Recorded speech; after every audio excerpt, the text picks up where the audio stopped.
Building করছেন, অনেক বড় বিল্ডিং, আলহামদুলিল্লাহ আল্লাহ আপনার তৌফিক দিছে, কিন্তু বিল্ডিং এর মধ্যে কারেন্টের লাইন নাই, দিছিলেন নষ্ট হয়ে গেছে গা, পুরো লাইন নষ্ট হয়ে গেছে গা, কারেন্ট কোনো তালাত মধ্যে নাই, সব বাসার মধ্যে ভাড়াইতে আছে, তা কারেন্ট ছাড়া কয়দিন রাখতে পারবেন বলেন? কারেন্ট ছাড়া ভাড়াটারে কদিন থাকবো আপনার বিল্ডিং এ? থাকবে না, থাকবে না, সব নেমে যাবে, তোমার বিল্ডিং এ থাকবো না, কারেন্ট নাই, কারেন্ট নাই। আমার ভাইরা টাকাওয়ালা হইলেই মিস্ত্রিদের সাথে, ক্ষেত লাগান না ওয়ালার সাথে মাতাব্বুরি আর বাহাদুরি করেন না। আপনাকে আল্লাহ বড় লোক বানাইছে, আপনার বড় লোকের পাওয়ারগিরি ততক্ষণই আছে যতক্ষণ পর্যন্ত রাজমিস্ত্রি আছে, আপনার বড় লোকগুলি পাওয়ারই ততক্ষণ আছে যতক্ষণ পর্যন্ত সব প্রকারের মিস্ত্রি পাওয়া যায়। ওই মিস্ত্রিগুলি যদি না পান তাহলে কোশ্চিন কালো আপনার বেড়াগিরি কখনোই চলতো না। সুতরাং কোন গরিব, কোন অসহায়, কোন মিস্ত্রি, কোন প্রকারের কর্মচারীদের সাথে খারাপ আচরণ করা ইসলাম সাক্ষ্য দেয় না, ইসলাম তা সাপোর্ট করে না। আপনি খারাপ আচরণ করবেন কর্মচারীর সাথে, আপনার কর্মচারী আছে বলেই তো আপনার বেটাগিরি আছে, ঠিক কিনা বলেন? আপনি বড় হয়ে গেছেন, আপনি বিল্ডিং এর মালিক হয়ে গেছেন, মানে অনেক কিছু হয়ে গেছেন, এটা ভুল কথা। এই বিল্ডিং এর মালিক ততক্ষণই সহি আছে, আপনার ততক্ষণই সম্মান আছে, ততক্ষণই আপনার বাহাদুরি আছে যতক্ষণ এই মিস্ত্রিগুলি পাইবেন। ফাইভ ফিল্ডের কাজ লাগেনি। এরপরে দেখেন শহর অঞ্চলে বেশি দেখা যায় আর কি, মনে করেন একটা বিল্ডিং করছে, বিল্ডিং এর যে বাথরুমের লাইন আছে না, লাইন নিচতলা আটকে গেছে গা, বাথরুমের লাইন বুঝছেন তো হিসাবটা, বাথরুমের ময়লা সরে না, আটকায়া দুতলা তিনতলা দা বেরিতেছে। এখন কোন মিস্ত্রি লাগবো ভাই? Sweeper, sweeper. আল্লাহ তাআলা দেখেন সমাজে এই কাজগুলি করার জন্য মেজাজ দিয়া কিছু সুইপারও আল্লাহ বানায় রাখছেন, ঠিক কিনা বলেন? আপনি পারতেন এই বাথরুমের ময়লা পরিষ্কার করতে? পারতেন না জীবনও। সুইপার যিনি হয়েছেন আল্লাহ তারে মেজাজ দিয়ে রাখছে, সে এই কাজটা করে আবার খুশিও। সে যদি খুশি না হয়, দেয় আমি তোর বাথরুমে ভাগ করতাম, বাথরুম সাফ করতাম, গেলে হে নাই হয়ে গেলে গেলে আমি বাথরুম পরিষ্কার করতাম না। দেখেন আল্লাহ তাআলা এক একজনকে আল্লাহ এভাবে লাগায় রাখছেন। কেন লাগাইছেন? যাতে করে তোমার জরুরতটা পুরা হয়ে যায়। ব্যবসা করে আপনি হলে ক্রেতা, আল্লাহ আপনার বিল্ডিং অনেক টাকা দিছে, আপনার বিল্ডিং এ টাকা আছে, চাউল নাই, তা আপনার জরুরত কি? চাউলের। আরেকবার বাসার মধ্যে ড্রাম ভরা চাউল আছে, টাকা নাই, এর কি জরুরত? টাকা। আল্লাহ বলে দিয়েছেন ব্যবসা হিসাব দিয়ে, ব্যবসা বলে এই তুই চাউল নিয়ে বাজার হ, আর টেহা ধরে তুই টেহা লয়ে বাজার হ। বুঝাইতে পারি না কথা? গায়ের দুধ আছে, এক বালতি দুধও প্রতিদিন, তার হাতে নগদ টাকা নাই, গরুর জন্য কি করবে, কি জানে বলে এটা, বুসি কিনবে বা খৈল কিনবে, এগুলি কেনার টাকা নাই। আল্লাহ বলছে নাই, তুই দুধের বালতি লিয়ে বাজার আ, আর তুই দুধ খাইবি, তোর বউ দুধের দরকার, তারপরে তোর সন্তানের দুধের দরকার, তুই টাকা লিয়ে বাজার আয়, ঠিক কিনা? অসুস্থ ব্যক্তি বাসার মধ্যে, স্ত্রী অসুস্থ, তার জন্য গরুর দুধের দরকার, যা তুই বাজারে যা, টাকা নিয়া। এর টাকা নিয়ে আল্লাহ বলছে বাজারে আয়, আর ওরে দুধ দিয়ে বাজারে পাঠাইছে না, কেনা বেচা কর, হালাল করে দিছি, কেনা বেচা কর। আল্লাহ তাআলা বলেন এই কেনা বেচার মাধ্যমে উভয়ের জরুরত পুরা করে দিলাম, উভয়ের জরুরত পুরা করে দিছে। আল্লাহ তাআলা এজন্য বলেন বান্দা সব তো আমি করলাম, গোলামি তো তুই আমারই করবে, আমার গোলামি ছাড়া কই যাস? ইয়া আইয়ুহান নাসু উবুদু রাব্বাকুমুল্লাযী খালাকাকুম ওয়াল্লাযীনা মিন ক্বাবলিকুম লাআল্লাকুম তাত্তাকুন। আল্লাহ তাআলা বলেন হে দুনিয়ার মানুষেরা, তোমরা তোমার রবের গোলামি করো, তোমরা তোমাদের রবের গোলামি করো। বলে কেন করব? আল্লাযী খালাকাকুম, তিনি তোমাদেরকে সৃষ্টি করেছেন।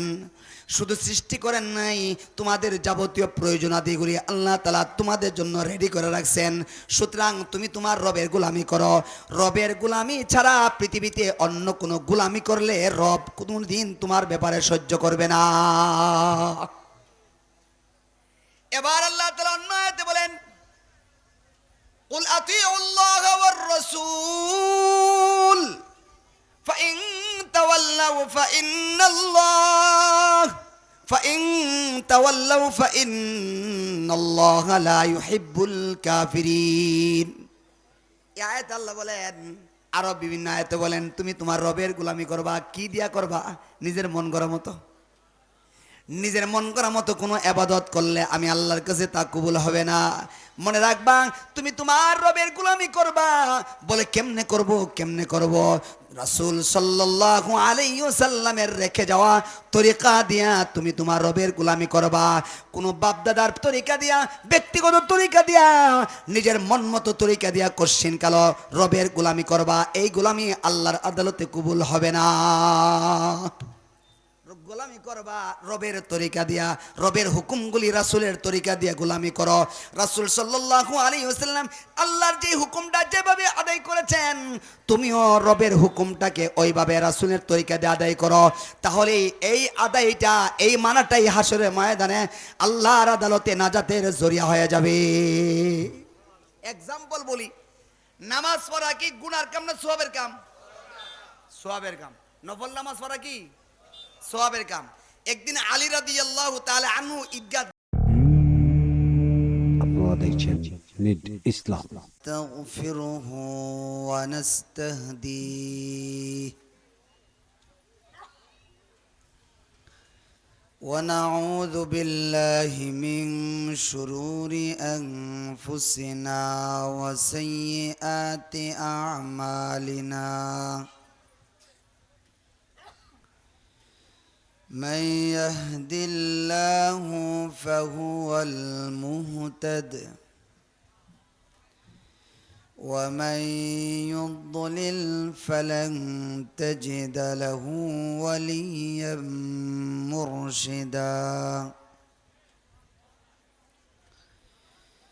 ونشهد أن سيدنا وسندنا وحبيبنا وحبيب ربنا وطبيبنا وطبيب قلوبنا ومولانا محمد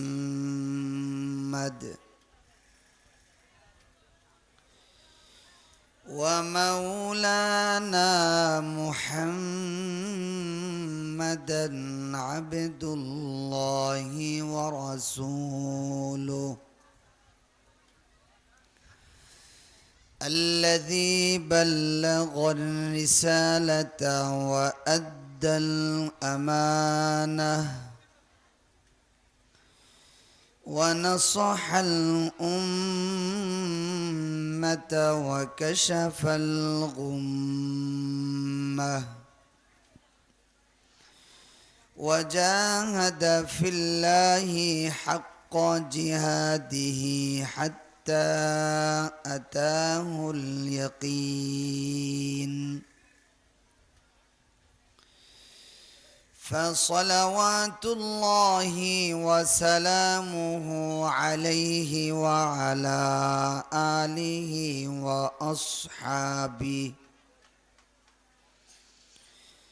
وأصحابه ومن تبعهم بإحسان إلى يوم الدين.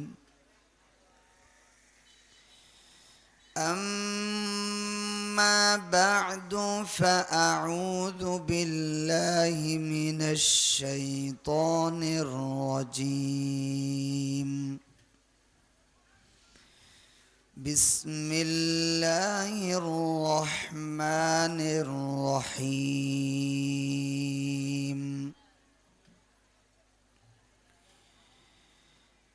يا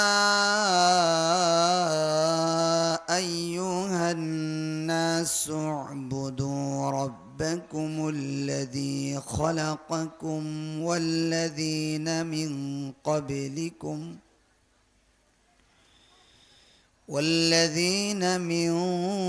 قبلكم لعلكم تتقون.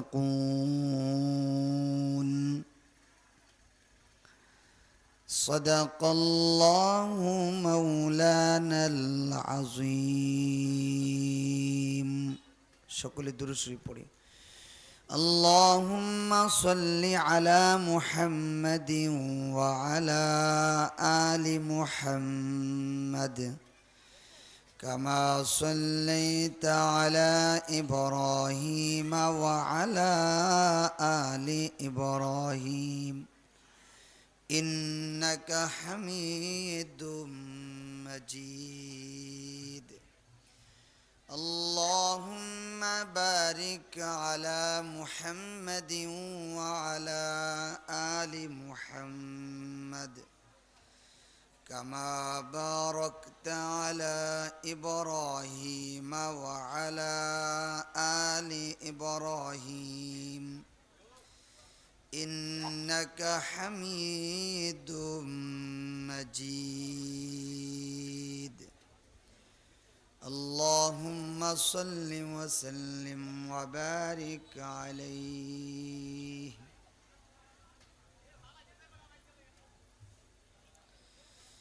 মধ্যনগর দারুল উলুম মাদ্রাসা ও এতিমখানা জামিয়া ইসলামিয়া হযরত খাদিজাতুল কুবরা রাদিয়াল্লাহু তাআলা আনহা মহিলা মাদ্রাসা ও এতিমখানার উদ্যোগে আজকের এই ইসলামী মহাসম্মেলনের সম্মানিত সভাপতি পান্তশালা মাদ্রাসার সম্মানিত মুহাদ্দিস আলহাজ হযরত মাওলানা মুফতি হাদিয়াতুল্লাহ নূর সাহেব এবং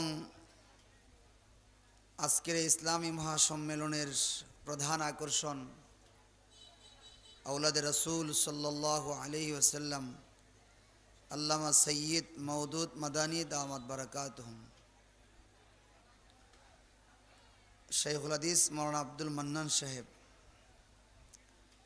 উপস্থিত হযরত উলামায়ে কেরাম, মুরব্বিয়ানে আযম, প্রাণপ্রিয় যুবক ভাইরা, পর্দার আড়ালে পর্দা নিশীন মা ও বোনেরা, আল্লাহ তাআলার কাছে লাখ কোটি শুকরিয়া যে মহান রব্বুল আলামিন আমাদেরকে সুন্দর এই মহতি জলসায় এশার নামাজের পরপরই আসার বসার তৌফিক দিয়েছেন। সেজন্য আমরা সকলেই দিল থেকে শুকরান বলি আলহামদুলিল্লাহ। মাইকের আওয়াজটি বাড়ায় দেন।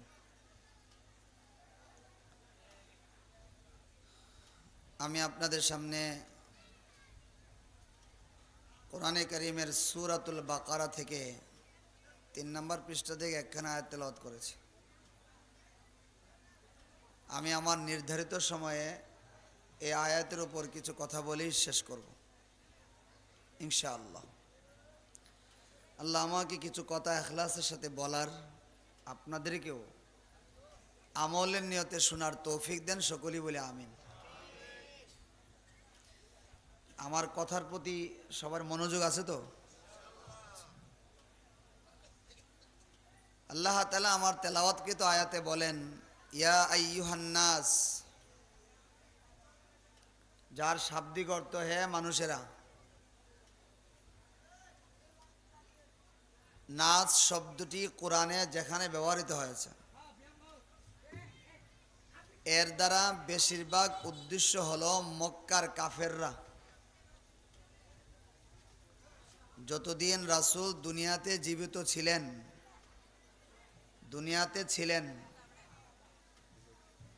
ততদিন পর্যন্ত নাস শব্দের দ্বারা মক্কার কাফেররা উদ্দেশ্য ছিল।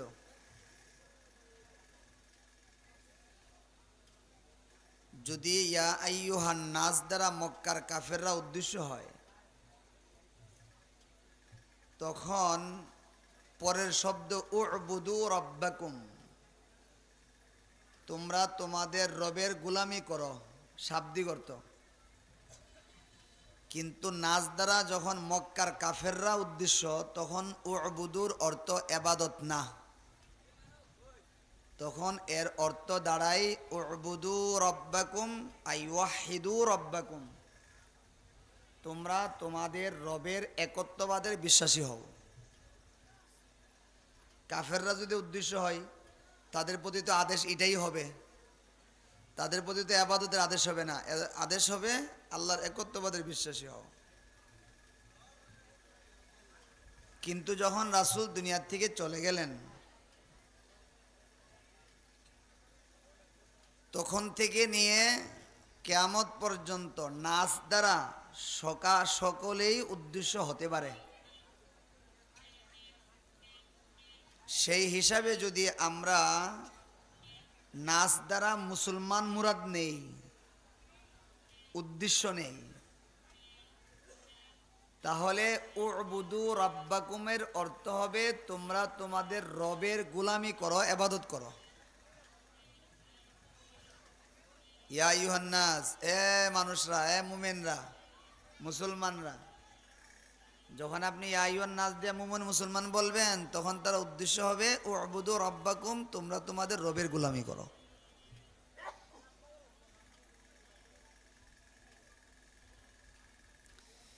তোমরা তোমাদের রবের ইবাদত করো, রব্বে কারিমের গোলামি আর দাসত্ব স্বীকার করো। কেমন যেন এই মুহূর্তে এই আয়াত যখন তেলাওয়াত করা হয়েছে, এই আয়াতের মাধ্যমে কেমন যেন আল্লাহ তাআলা মধ্যনগরবাসী, এই এলাকাবাসী কি বলতেছেন, উবুদু রাব্বাকুম, তোমরা তোমাদের রবের গোলামি করো। যেহেতু এই আয়াতের আলোচনা চলতেছে এই মাঠে, তাহলে এর অর্থ কি হবে? তোমরা সকলেই কার গোলামি করো? বলেন না সবাই, আল্লাহর গোলামি করো, না নেতার? নেতা ক্ষণস্থায়ী, নেতা বাইকে যায়, ফালাইয়া যায়, ঠিক না? পৃথিবীতে যত নেতা আছে সব কি ক্ষণস্থায়ী?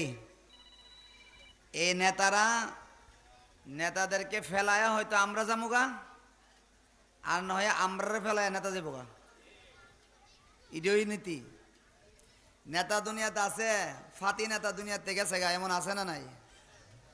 আবার ফাতি নেতা আছে, আসল নেতা গেছে গা, মরে গেছে গা, এমন আছে না নাই? আর এখন তো আমরা সামনে একবারে খুব তরতাজা বাইশা রয়েছে, সবারই ফালাই দিয়া বাইশা গেছে গা। তো ভাই, দুনিয়ার নেতার গোলামি নয়, আমি কোনো নেতাকে খাস করতেছি না, বিএনপি বলেন, আওয়ামী লীগ বলেন, দুনিয়ার সরদারি বলেন, যত মানুষের ইত্তেবা করবেন, অনুসরণ করবেন, সব ক্ষণস্থায়ী। একমাত্র আমার গোলামি পাওয়ার উপযুক্ত কে?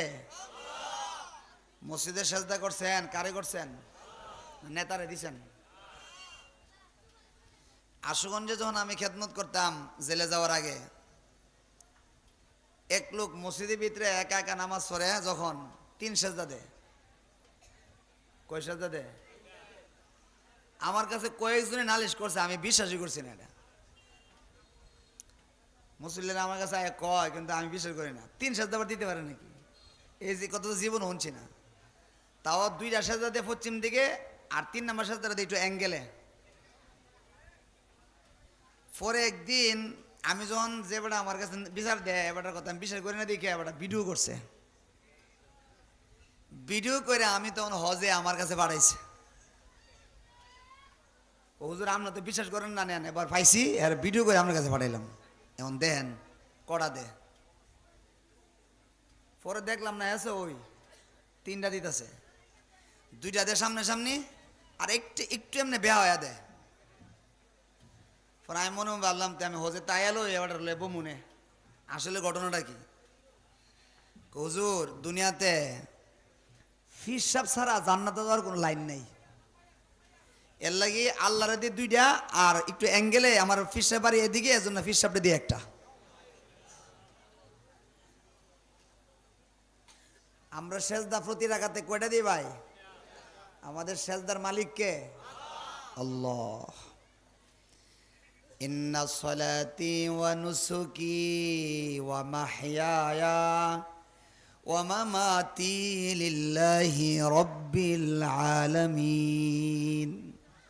আমার নামাজ, আমার কুরবানি, আমার জীবন, আমার মরণ লিল্লাহি রাব্বিল আলামিন, সব কিছু একমাত্র মালিককে।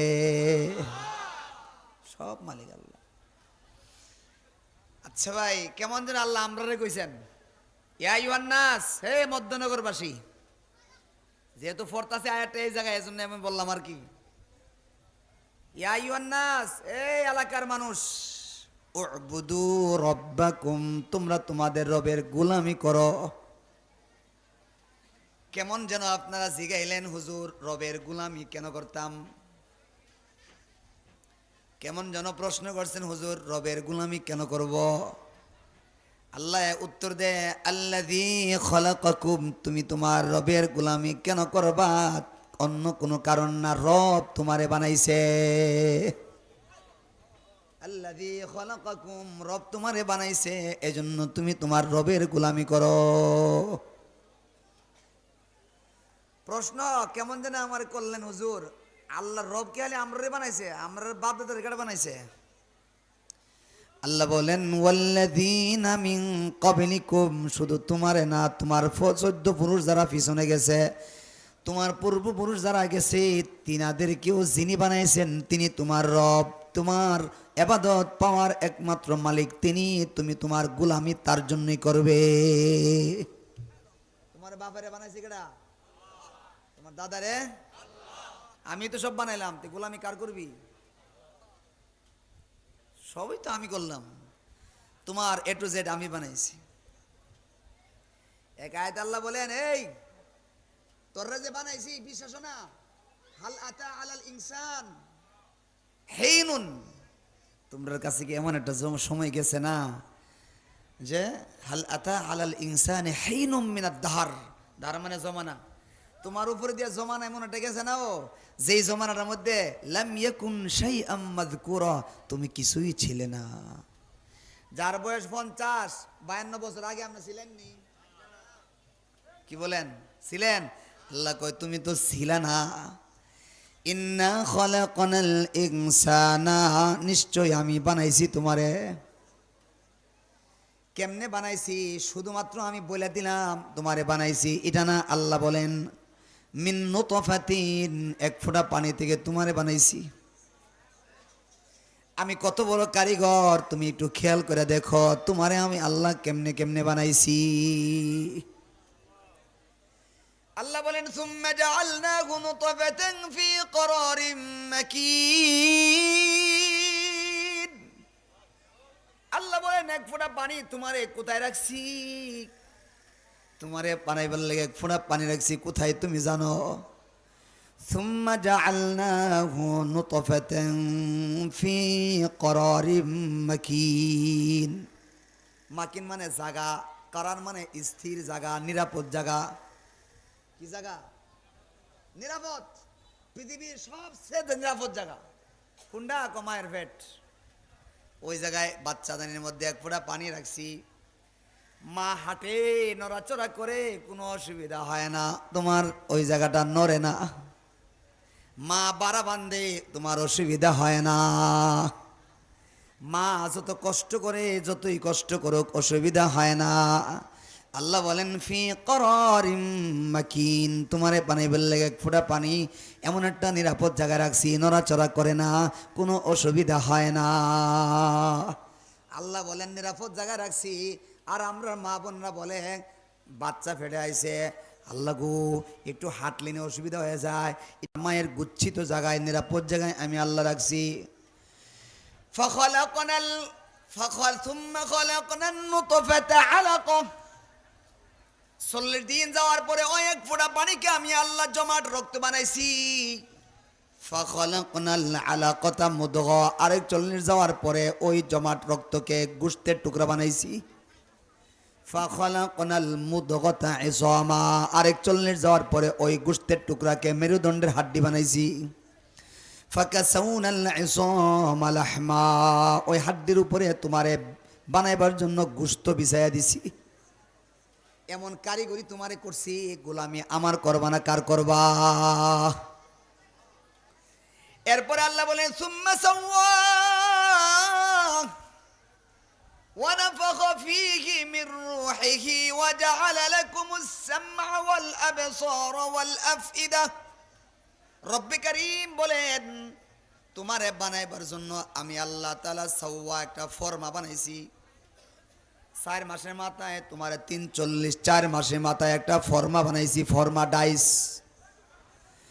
ওয়ানাফাখা ফীহি মির রূহিহি, অতঃপর তোমার মায়ের পেটে সেই ফরমার মধ্যে আমি আল্লাহ তাআলা তোমার নামের রুহের জগতের রুহটা ঢুকাই দিছি, বলি সুবহানাল্লাহ।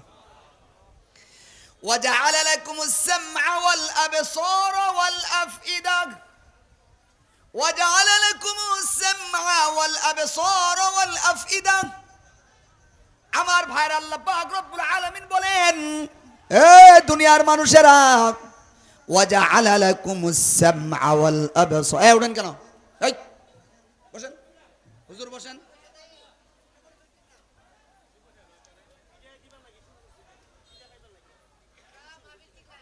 একজন উঠলে ও আমি মাইক ছেড়ে চলে যাব, সাবধান করে দিলাম। এই পর্দাটা ফালান, পর্দাটা ফালান, এখান থেকে পর্দাটা ফালান, এই যে পর্দাটা ছেড়ে দেন।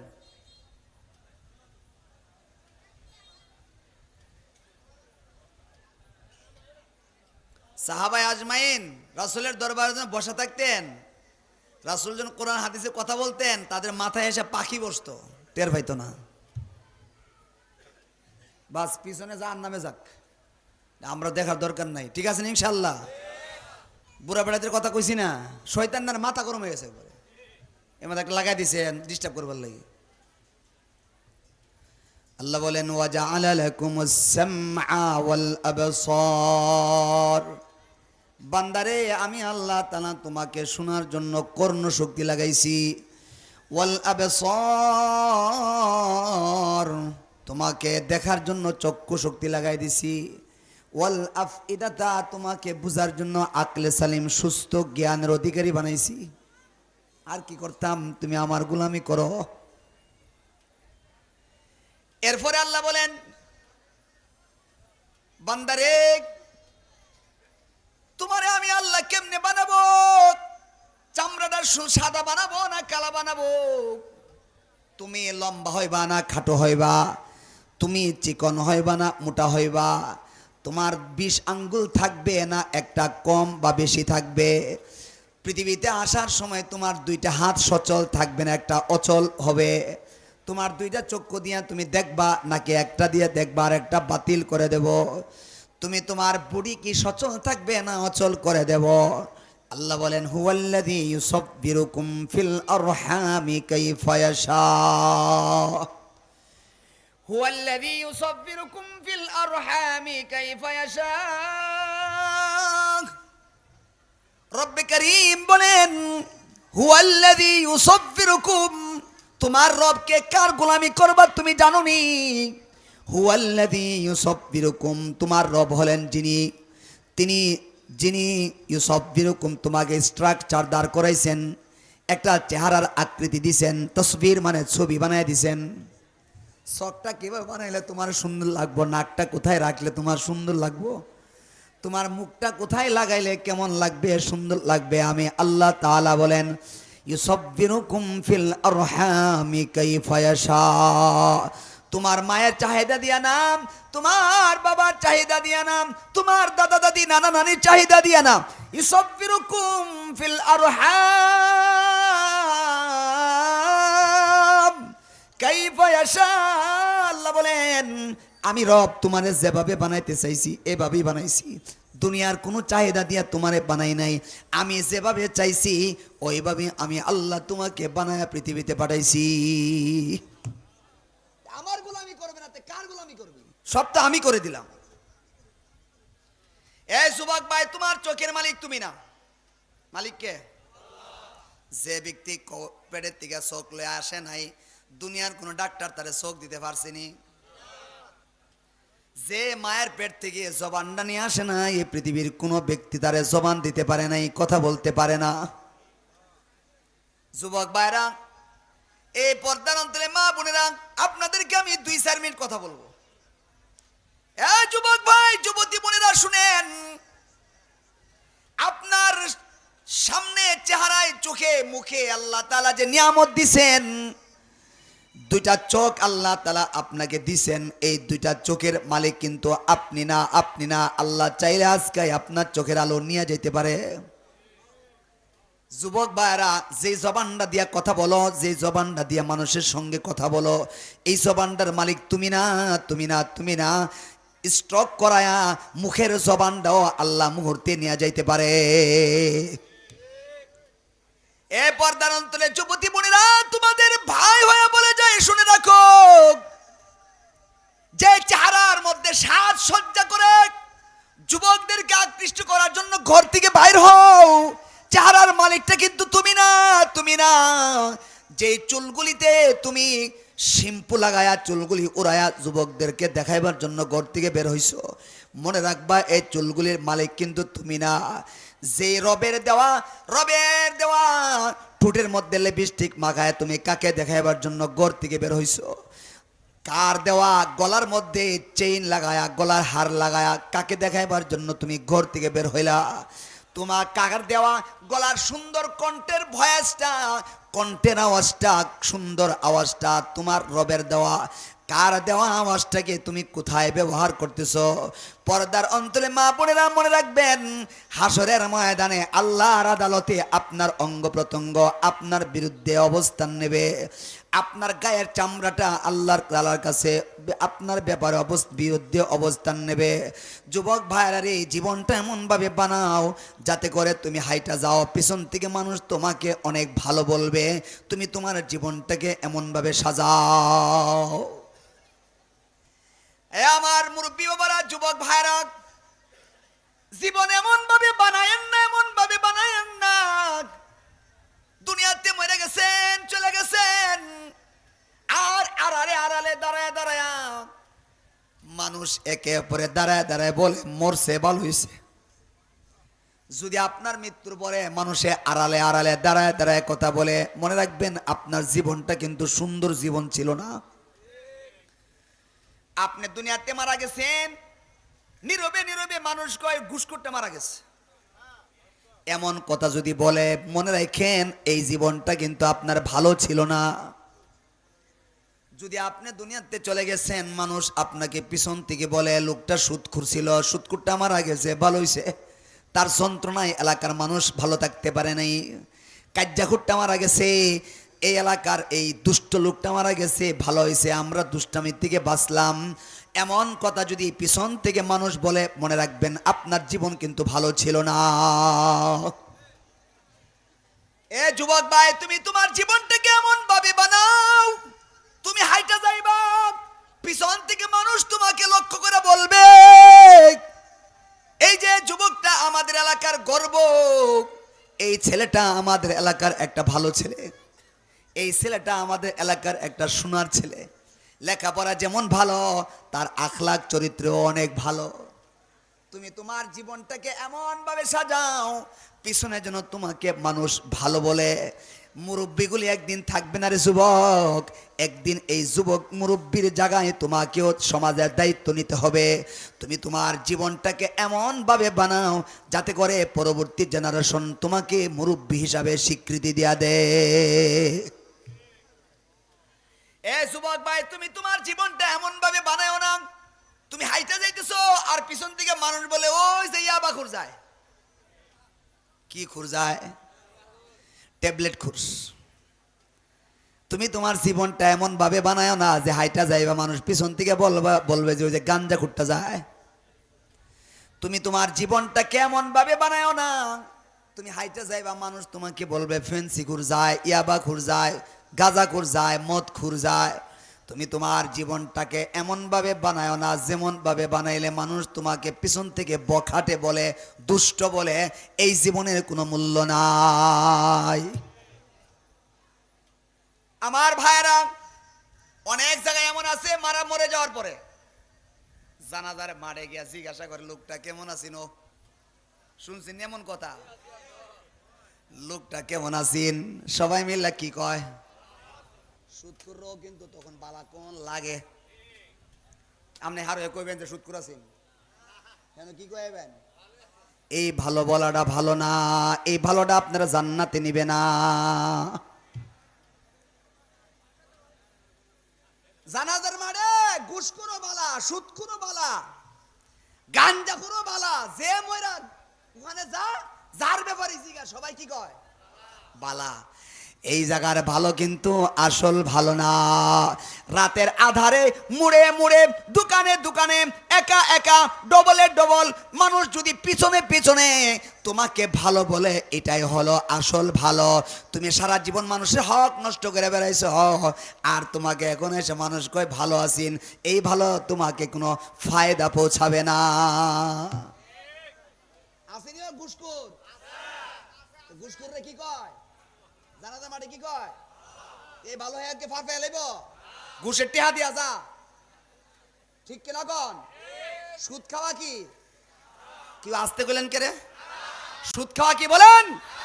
যারা সুদ খায়, সারা আসমানের ফেরেশতা যদি বলে সে ভালো ছিল, তার এই ভালো দিয়া তার হাসরের ময়দানে পার পাবে না। সুদ আসাদুল হারাম, যত হারাম আছে এর মধ্যে কঠিনতর হারাম হলো সুদের হারাম। সমাজের অন্ধের অন্ধের সুদ ঢুকে গেছে। আর যেগুলি যে সমস্ত লোকেরা, যে সমস্ত সর্দার মহোদয়গণ আপনারা সমাজ পরিচালনা করেন, আপনারা সুদের বিরুদ্ধে কথা বলেন না, সুদ করতে সাথে আপনাদের চলাফেরা, এই জন্য সমাজের ভিতরে সুদ ঢুকতেছে।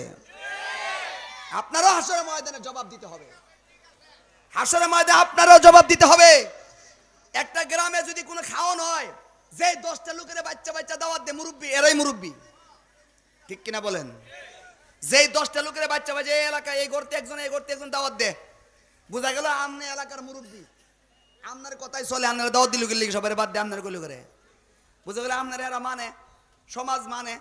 আপনি যদি যৌতুকের বিরুদ্ধে অবস্থান না নেন, আপনি হাসরের ময়দানে পিঠা খাইবেন। যৌতুক কুর আছে না নাই?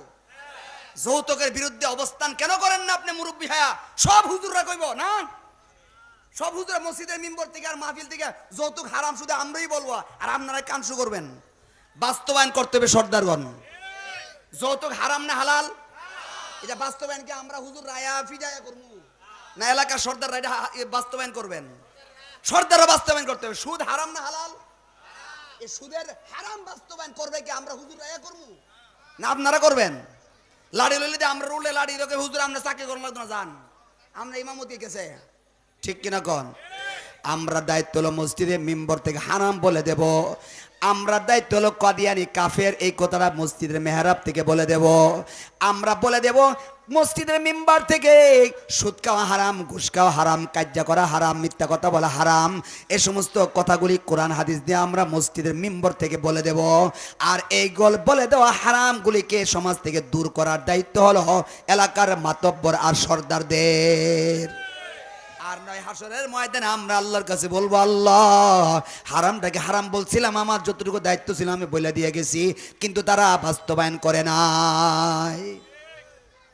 হুজুর এটা করেন মা বাবার কথা শুনে না, আরে মা সন্তান না, মা বাবার কথা শুনে না এলাকার। জামাই বউ কার্য করে এই তো ওয়াজ করার লাগে আমরা, ঠিক কিনা? জামাই বউ ঘরে কার্য করে এইটাও আমরা ওয়াজ করে ওনার লাগে মসজিদের ভিতরে। কার্য করেন না, কার্য করেন না, স্বামী স্ত্রীর সাথে ভালো আচরণ করেন। কে রে আপনারা সর্দাররা কিচ্ছু করতেন না, সব আমরা দিয়ে কইবেন না? ভাই আপনারা সমাজের যারা মুরব্বী আছেন দায়িত্ব নেন। দায়িত্ব নিলে সমাজে কেউ যৌতুক চাইতে পারবে না।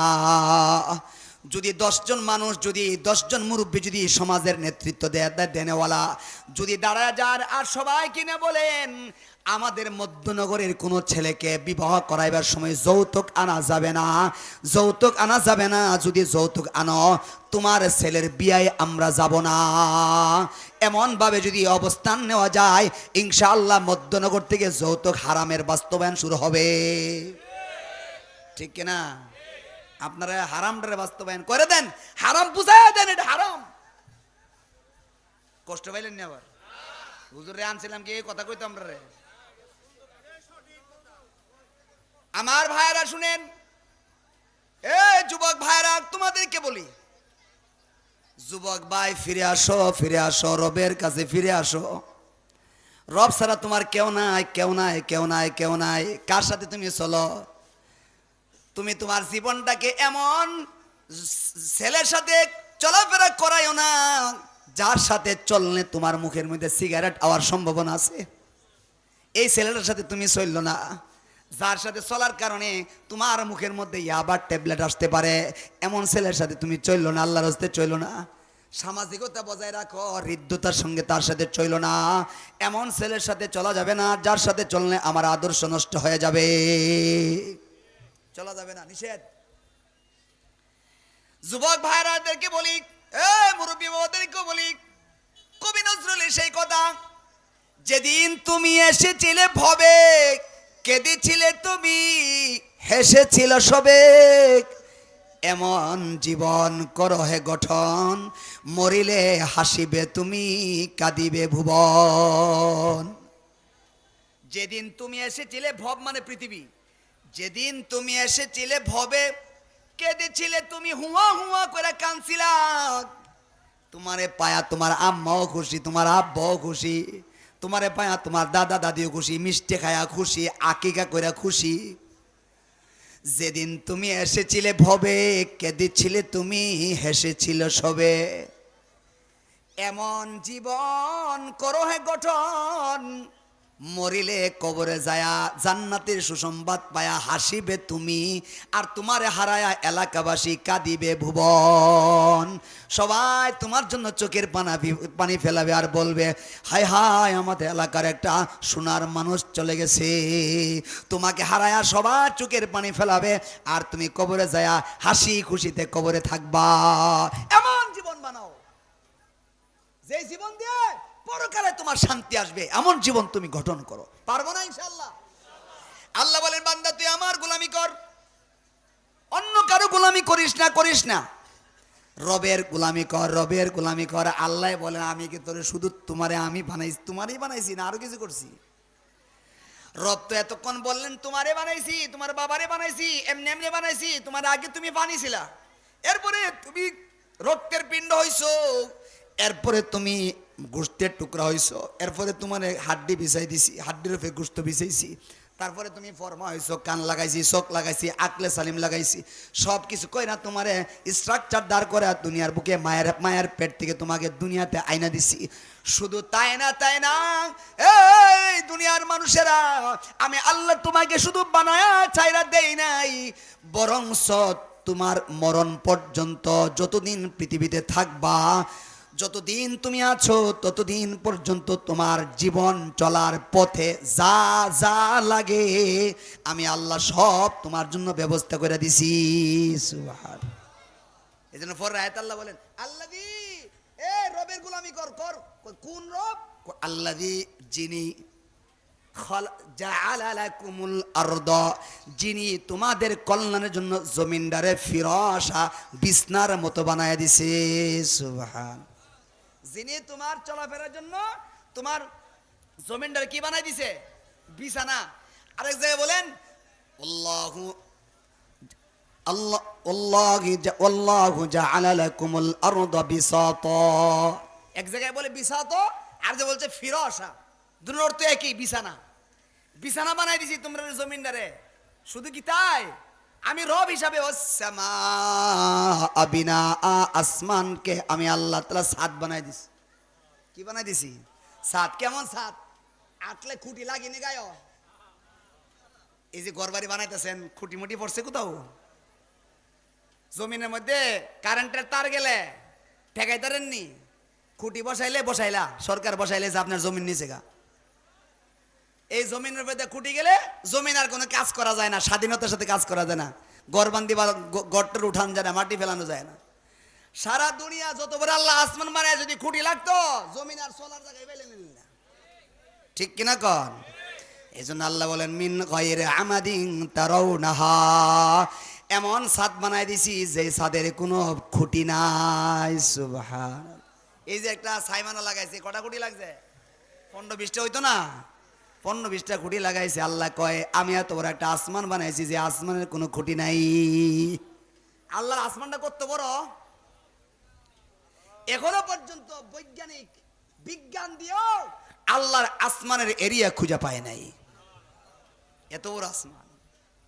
আমার ভাইরা, আল্লাহ তাআলা আমাদের জন্য আসমান বানাইছেন। এরপর আল্লাহ বলেন, ওয়াশ-শামসা, বান্দা তোমার জন্য সেখানে সূর্য লাগাইছি, আমার গোলামি কর। ওয়াল কমারা, সেখানে তোমার জন্য আমি আল্লাহ চন্দ্র লাগাইছি। ওয়াশ-শামসা ওয়াল কমারা ওয়ান নুজুম, সেখানে তোমার জন্য তারা লাগাইছি। এরপরে আল্লাহ বলেন ওয়া আনজালা মিনাস সামাই মাআ, আসমান থেকে মেঘমালা থেকে সাজ থেকে তোমার জন্য বৃষ্টি বর্ষণ করেছি। ওয়া আনজালা মিনাস সামাই মাআ ফাআখরাজা বিহি মিনাস সামারাতি রিজকাল লাকুম, তোমার জন্য সে আসমানের মেঘমালার পানি দিয়া তোমার জন্য ফসল ফল ফলাদির ব্যবস্থা করে দিয়েছি। হুয়াল্লাযী খালাকা লাকুম মা ফিল আরদি জামিআ, এক কথায় আল্লাহ বলেন তোমার রব কেডা তুমি জানো? বলে কে কে? আল্লাহ বলেন মা ফিল আরদি জামিআ, জমিনে যা কিছু দেখো আর না দেখো সব কিছু তিনি তোমাদের কল্যাণের জন্যই যিনি বানাইছেন তিনি হলেন তোমার রব। এই জন্য আল্লাহ এতগুলো পরিচয় দিয়া বলেন এবার তোমাকে বলি সব আমি কারণে ওয়ালা উবুদু রাব্বাকুম, তুমি তোমার রবের গোলামি করো। গোলামি কার করবো ভাই? আল্লাহরই করবো। আর কারোর সামনে মাথা নত করা যাবে না। আল্লাহ তাআলা আপনার 1 কোটি টাকা দিছে। 1 কোটি টাকা মানসিকভাবে চিন্তা করছেন বিল্ডিং বানাইবেন। এখন আপনি তো বিল্ডিং বানাইতে পারেন না। বিল্ডিং বানাইবার লাগি রাজমিস্ত্রি দরকার লাগেনি? পাওয়া জানি? পাওয়া জানা? কোনো না কোনো জায়গায় রাজমিস্ত্রি পাওয়া যায় কিনা? পাওয়া যায়। কাঠ মিস্ত্রি লাগেনি? 5 ফিল্টার, ইলেকট্রিক, টাইলস মিস্ত্রি সব লাগে কি লাগে না? আল্লাহ তাআলা আপনাকে টাকা দিছেন, আপনি চিন্তা করছেন বিল্ডিং করবেন। দেখেন এই বিল্ডিং করতে যায় যা যা লাগে আল্লাহ তারও ব্যবস্থা করে রাখছে। সবাই যদি ধনী হয়ে যাইতেন, সবাই মনে করেন মধ্যনগর সবাই কোটিপতিওয়ালা, সবাই টাকা পয়সা আছে, কেউ টাকা সাবাই খাইলে পেট ভরবো নি? কি লাগবো? চাউল লাগবে কি লাগবে না? সবাই দাম লাগাইবো কটা? বুঝাই পারলাম না কথাটা। সবাই কোটি কোটি টাকার মালিক, তাহলে কি সে কি ধান লাগাইতে পারে? কোটি টাকার মালিক কি ধান গাছ লাগাইতে পারে? ক্ষেত লাগাইতে পারে? আল্লাহ তাআলা যদি সবাই কোটিপতি বানায়া দিতেন তাহলে ক্ষেত লাগাই লুললে কেডা? আবার সবাই মিলে যদি ক্ষেত লাগাই নয় তো টেহা দিলুললে কেডা? ঠিক কিনা বলেন? টাকা কে দিত? এজন্য রব বলেন বান্দা তোমার জন্য যা যত যখন যা লাগে আমি আল্লাহ তার ব্যবস্থা করে রাখছি, তোমার কোনো টেনশন নাই। বিল্ডিং করছেন, অনেক বড় বিল্ডিং, আলহামদুলিল্লাহ আল্লাহ আপনার তৌফিক দিছে, কিন্তু বিল্ডিং এর মধ্যে কারেন্টের লাইন নাই। দিছিলেন নষ্ট হয়ে গেছে গা, পুরো লাইন নষ্ট হয়ে গেছে গা, কারেন্ট কোনো তালাত মধ্যে নাই, সব বাসার মধ্যে ভাড়াইতে আছে, তা কারেন্ট ছাড়া কয়দিন রাখতে পারবেন? বলেন কারেন্ট ছাড়া ভাড়াটারে কদিন থাকবো আপনার বিল্ডিং এ? থাকবে না, থাকবে না, সব নেমে যাবে। তোমার বিল্ডিং এ থাকবো না, কারেন্ট নাই, কারেন্ট নাই। আমার ভাইরা টাকাওয়ালা হইলেই মিস্ত্রিদের সাথে, ক্ষেত লাগান না ওয়ালার সাথে মাতাব্বুরি আর বাহাদুরি করেন না। আপনাকে আল্লাহ বড় লোক বানাইছে, আপনার বড় লোকের পাওয়ারগিরি ততক্ষণই আছে যতক্ষণ পর্যন্ত রাজমিস্ত্রি আছে। আপনার বড় লোকগুলি পাওয়ারই ততক্ষণ আছে যতক্ষণ পর্যন্ত সব প্রকারের মিস্ত্রি পাওয়া যায়। ওই মিস্ত্রিগুলি যদি না পান তাহলে কোশ্চিন কালো আপনার বেড়াগিরি কখনোই চলতো না। সুতরাং কোন গরিব, কোন অসহায়, কোন মিস্ত্রি, কোন প্রকারের কর্মচারীদের সাথে খারাপ আচরণ করা ইসলাম সাক্ষ্য দেয় না, ইসলাম তা সাপোর্ট করে না। আপনি খারাপ আচরণ করবেন কর্মচারীর সাথে, আপনার কর্মচারী আছে বলেই তো আপনার বেটাগিরি আছে, ঠিক কিনা বলেন? আপনি বড় হয়ে গেছেন, আপনি বিল্ডিং এর মালিক হয়ে গেছেন, মানে অনেক কিছু হয়ে গেছেন, এটা ভুল কথা। এই বিল্ডিং এর মালিক ততক্ষণই সহি আছে, আপনার ততক্ষণই সম্মান আছে, ততক্ষণই আপনার বাহাদুরি আছে যতক্ষণ এই মিস্ত্রিগুলি পাইবেন। 5 ফিল্টার কাজ লাগেনি?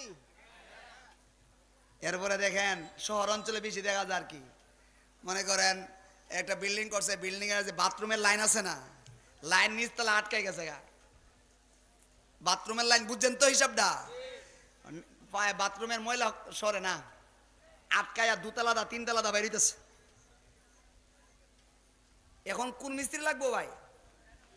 সুইপার। আল্লাহ তাআলা দেখেন সমাজে এই কাজগুলি করার জন্য মেজাজ দিয়া কিছু সুইপারও আল্লাহ বানায় রাখছেন। ঠিক কিনা বলেন? আপনি পারতেন এই বাথরুমের ময়লা পরিষ্কার করতে? পারতেন না জীবনও। সুইপার যিনি হয়েছেন, আল্লাহ তারে মেজাজ দিয়ে রাখছে, সে এই কাজটা করে আবার খুশিও। সে যদি খুশি না হয়, দেয় আমি তোর বাথরুমে ভাগ করতাম, বাথরুম সাফ করতাম গেলে, হে নাই হয়ে গেলে গেলে আমি বাথরুম পরিষ্কার করতাম না।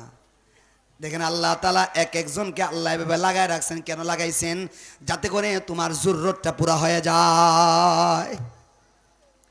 ব্যবসা করে আপনি হলে ক্রেতা, আল্লাহ আপনার বিল্ডিং অনেক টাকা দিছে, আপনার বিল্ডিং এ টাকা আছে, চাউল নাই, তা আপনার জরুরত কি? চাউলের। আরেকবার বাসার মধ্যে ড্রাম ভরা চাউল আছে, টাকা নাই, এর কি জরুরত? টাকা। আল্লাহ বলে দিয়েছেন ব্যবসা হিসাব দিয়ে, ব্যবসা বলে এই তুই চাউল নিয়ে বাজার আ, আর টেহা ধরে তুই টেহা লয়ে বাজার আ। বুঝাইতে পারি না কথা? গায়ের দুধ আছে, এক বালতি দুধও প্রতিদিন, তার হাতে নগদ টাকা নাই, গরুর জন্য কি করবে, কি জানে বলে এটা রে, বুসি কিনবে বা খৈল কিনবে, এগুলি কেনার টাকা নাই। আল্লাহ বলছে নাই, তুই দুধের বালতি লিয়ে বাজার আ, আর এর তুই দুধ খাইবি, তোর বউ দুধের দরকার, তারপরে তোর সন্তানের দুধের দরকার, তুই টাকা লিয়ে বাজার আয়। ঠিক কিনা? অসুস্থ ব্যক্তি বাসার মধ্যে, স্ত্রী অসুস্থ, তার জন্য গরুর দুধের দরকার, যা তুই বাজারে যা, টাকা নিয়া। এর টাকা নিয়ে আল্লাহ বলছে বাজারে আয়, আর ওরে দুধ দিয়ে বাজারে পাঠাইছে না, কেনা বেচা কর, হালাল করে দিছি, কেনা বেচা কর। আল্লাহ তাআলা বলেন এই কেনা বেচার মাধ্যমে উভয়ের জরুরত পুরা করে দিলাম, উভয়ের জরুরত পুরা করে দিছে। আল্লাহ তাআলা এজন্য বলেন বান্দা সব তো আমি করলাম, গোলামি তো তুই আমারই করবে, আমার গোলামি ছাড়া কই যাস? ইয়া আইয়ুহান নাসু উবুদু রাব্বাকুমুল্লাযী খালাকাকুম ওয়াল্লাযীনা মিন ক্বাবলিকুম লাআল্লাকুম তাত্তাকুন। আল্লাহ তাআলা বলেন হে দুনিয়ার মানুষেরা, তোমরা তোমার রবের গোলামি করো, তোমরা তোমাদের রবের গোলামি করো। বলে কেন করব? আল্লাযী খালাকাকুম, তিনি তোমাদেরকে সৃষ্টি করেছেন। শুধু সৃষ্টি করেন নাই, তোমাদের যাবতীয় প্রয়োজনাদিগুলি আল্লাহ তাআলা তোমাদের জন্য রেডি করে রাখছেন। সুতরাং তুমি তোমার রবের গোলামি করো। রবের গোলামি ছাড়া পৃথিবীতে অন্য কোনো গোলামি করলে রব কোনোদিন তোমার ব্যাপারে সহ্য করবে না। এবার আল্লাহ তাআলা অন্য আয়াতে বলেন কুল আতিউল্লাহ ওয়ার রাসূল ফাইন তাওয়াল্লাউ ফাইন্নাল্লাহা লা ইউহিব্বুল কাফিরিন। এই আয়াতে আল্লাহ বলেন, আরো বিভিন্ন আয়াতে বলেন তুমি তোমার রবের গোলামি করবা। কি দিয়া করবা? নিজের মন গড়া মতো। নিজের মন করা মতো কোনো ইবাদত করলে আমি আল্লাহর কাছে তা কবুল হবে না। মনে রাখবা তুমি তোমার রবের গোলামি করবা। বলে কেমনে করব, কেমনে করব? রাসূল সাল্লাল্লাহু আলাইহি ওয়াসাল্লামের রেখে যাওয়া তরিকা দিয়া তুমি তোমার রবের গোলামি করবা। কোনো বাপদাদার তরিকা দিয়া, ব্যক্তিগত তরিকা দিয়া, নিজের মন মতো তরিকা দিয়া কোশ্চিন কালো রবের গোলামি করবা। এই গোলামি আল্লাহর আদালতে কবুল হবে না। গোলামি করবা রবের তরিকা দিয়া, রবের হুকুমগুলি রাসূলের তরিকা দিয়া গোলামি করো। রাসূল সাল্লাল্লাহু আলাইহি ওয়াসাল্লাম আল্লাহর যে হুকুমটা যেভাবে আদায় করেছেন, তুমিও রবের হুকুমটাকে ওইভাবে রাসূলের তরিকা দিয়ে আদায় করো। তাহলে এই আদায়টা, এই মানাটাই হাসরের ময়দানে আল্লাহর আদালতে নাজাতের জরিয়া হয়ে যাবে। এক্সাম্পল বলি, নামাজ পড়া কি গুনার কাম না সওয়াবের কাম? সওয়াবের কাম। নফল নামাজ পড়া কি সওয়াবের কাম। একদিন আলী রাদিয়াল্লাহু তাআলা আনহু ঈদগাহ, এখনো নামাজ হয়েছে না, পরে ডাক দিয়ে নিয়েছে, এদিকে আসার পর কি করস? নামাজ পড়ি। নামাজ কি লিখে পড়স? নামাজ নফল নামাজ সওয়াব এলেই পড়তেছি। আলী রাদিয়াল্লাহু তাআলা আনহু বললেন নামাজ পড়া সব ঠিক আছে, কিন্তু যেই নামাজ রাসূলের তরিকায় নাই, এই নামাজকে সওয়াব মনে করে পড়লেই বেদাত হবে। এই নামাজকে পড়ার দ্বারা সওয়াব হবে না, বরং সব বেদাত হিসাবে গুনাহ হইব। তাহলে বোঝা গেল কি রাসূলের তরিকায় যতটুকু আছে ততটুকু, এর বারণ যেত না কিছু। কথা বুঝাইতে পারছি কিনা ভাই? আরেকটা एग्जांपल মনে করেন, আমরা যে নামাজ পড়ি, নামাজের মধ্যে আত্তাহিয়াতু পড়ন লাগেনি? একা একা নামাজ পড়লে আত্তাহিয়াতু পড়ন লাগে না? আচ্ছা, এরপরে আলহামদু শরীফ পড়ন লাগেনি? একা একা নামাজ পড়তে আলহামদু পড়ন লাগতো না? আচ্ছা, আলহামদু পড়ি কোন সময়? দাঁড়ায় না বয়া? দাঁড়ায়া। আর আত্তাহিয়াতু বৈশা এক লোক নামাজ আল্লাহ আকবার কয় আর ওই আত্মাতে পড়া শুরু করছে, আর বৈশা আলহামদু শুরু করতেছে। নামাজের মধ্যে আলহামদু ফরন লাগে, পড়ছে তো, বুঝাইতে পারছি না, পড়ছে তো। নামাজের মধ্যে আত্মায় তো ফরন লাগে, পড়ছে তো। পার্থক্য কি হয়েছে? জায়গাটা পাল্টাইছে। কি পাল্টাইছে বলেন? ওয়াজের জাহাজ আছে, চেয়ার দিলেন না? আরে চেয়ার দেবেন, আছে না চেয়ার? আছে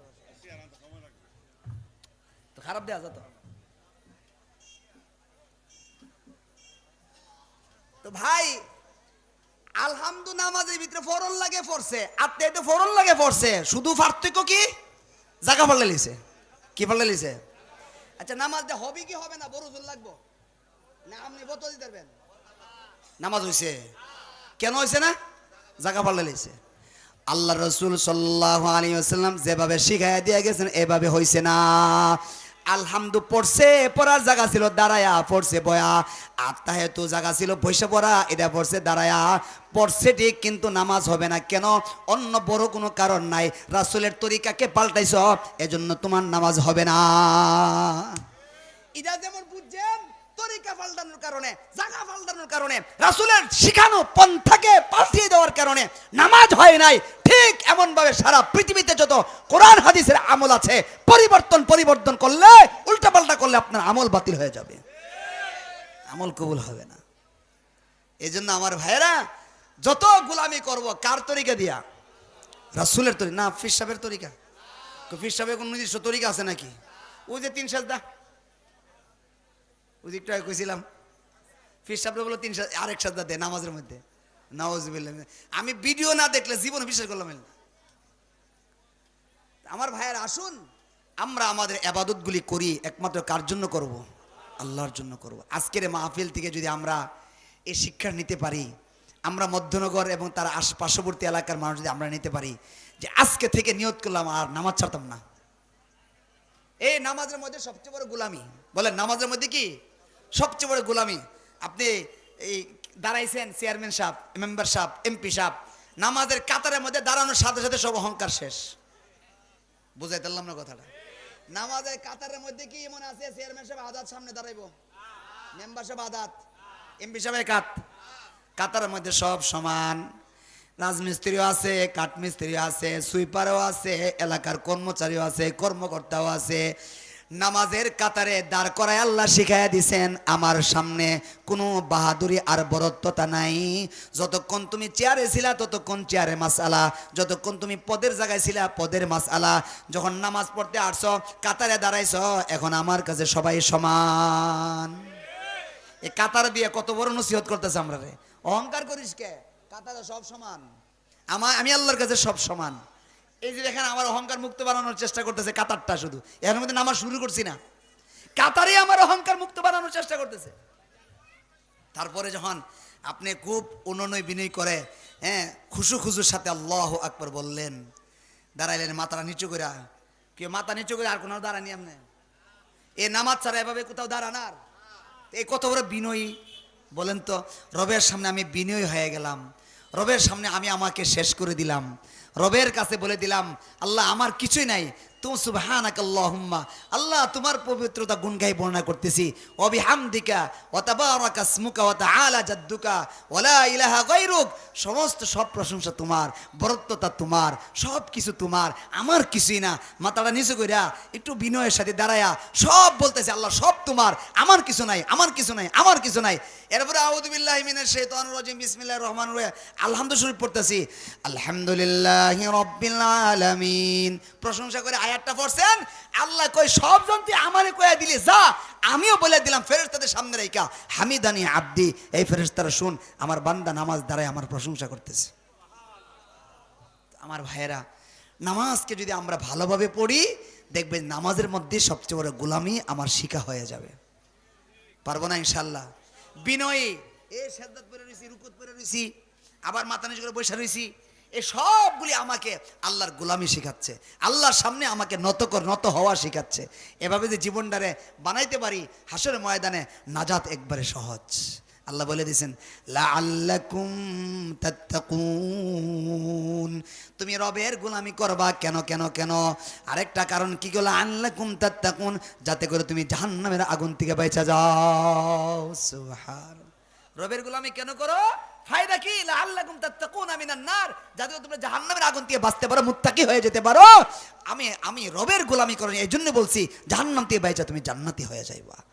আল্লাহ আমাদের সবাইকে রবের গোলামি করার তৌফিক দেন, সকলেই বলে আমিন। ইখলাসের সাথে জীবন পরিচালনা করার তৌফিক দান করেন। এটা এলান করা হয়েছিল নামাজের পরে, 1 চিল্লা 3 চিল্লা, এরপরে 1 সাল।